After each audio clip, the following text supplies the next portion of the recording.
So what you're looking at is you're looking at the tail end of a successful recording session, and you can see we've got our musical instruments that are on their way out. We've got our microphones, which have largely done their jobs. We've got some overdubs that are still taking place.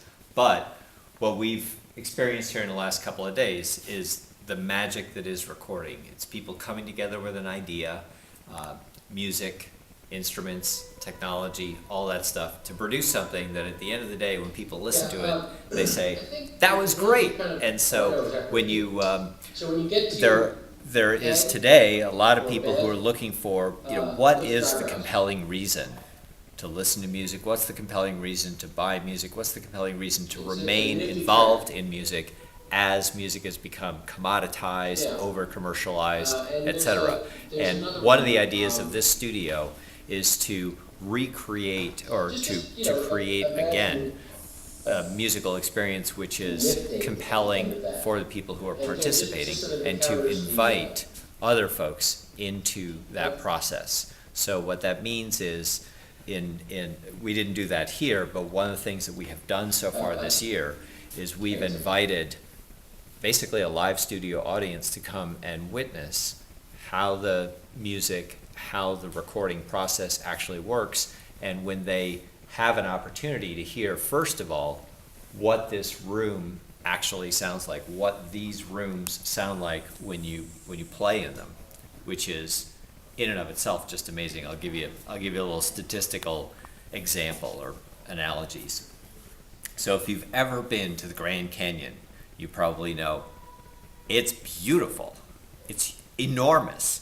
And when you stand in any vista at all and you look at that Grand Canyon and you say to yourself, I'm speechless. And then what do? You take 2 steps to the left and the view changes. and then you're blown away because you had this previous vision of what might be one of the most beautiful places on earth, and yet that beauty can be transformed by just taking small steps to the left or walking in a few trails, etc. Well, recording in a room like this is a lot like that. When you activate, when we were listening to the drums and moving the drum kit around, the drums sound amazing in a lot of different locations, and they sound amazing from a lot of different perspectives. And one of the things about the recording process is the ability to capture those vignettes, capture those postcards from the edge that sort of show, here's what a kick drum should sound like. Here's what a tom roll sounds like. Here's what a snare can do, etc., etc. So when people come into this room and can experience the authentic magic of these instruments, it makes them much more aware of what's actually going on in well-recorded music.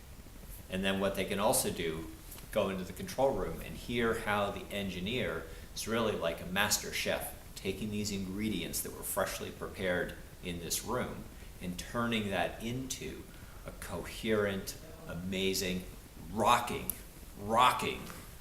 production. And that's what we've been doing today. We took, or what we've been doing this week. Took a simple idea.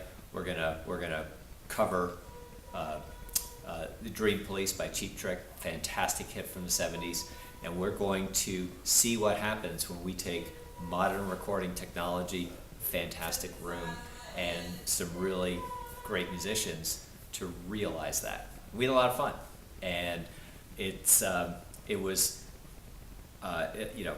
as we progress in this and invite people who are bringing original compositions in here and their audience, we think we can grow a new appreciation of music and a new commitment to advancing the cause of the artist and the recording process.